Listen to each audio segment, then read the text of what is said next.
เราลองมาคบกันดูไหมในใจอะไรก็แค่พักแค่อยากจะเรียกเธอที่รักแต่เธอไม่ว่าอะไรเราลองเป็นแฟนกันดูไหมให้ฉันคนนี้เป็นที่พักแค่อยากจะมาเธอแค่นั้น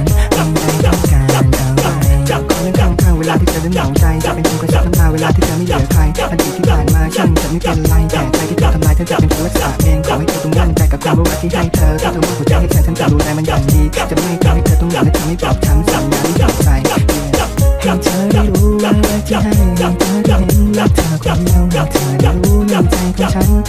รักแค่เธอคนเดียวเราลองมาคบกันดูไหมในใจอะไรก็แค่พักแค่อยากจะเรียกเธอที่รักแต่เธอไม่ว่าอะไรเราลองเป็นแฟนกันดูไหมให้ฉันคนนี้เป็นที่พักแค่อยากดูแลเธอแค่นั้น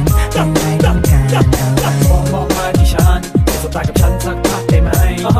แล้วลองคบกับฉันยอมจะได้รู้ว่าความรักเป็นไงSo let me be your boy ถ้าเธอต้องการคนตลกจะไม่ปากถึงเธอสักคำและจะรับฟังทุกประโยคเวลาที่เธอต้องการเวลาของเราจะไม่งี่เง่าไม่ปล่อยให้เศร้าถึงต้องโทรตามกันสิ่งที่ขวางกั้นความรักของเรารับรองว่าจะไม่มีใครว่าฉันเลวแค่บางครั้งอาจจะทำตัวไม่ดีฉันอาจจะมีเหตุผลเลยต้องทำเรื่องที่เธอไม่ชอบแต่สิ่งที่อยากจะบอกคือจะไม่หลอกและจะทำตัวให้ดีให้เธอได้รู้ว่าที่ให้เธอได้เห็นว่าเธอคนเดียวให้เธอได้รู้ในใจของฉัน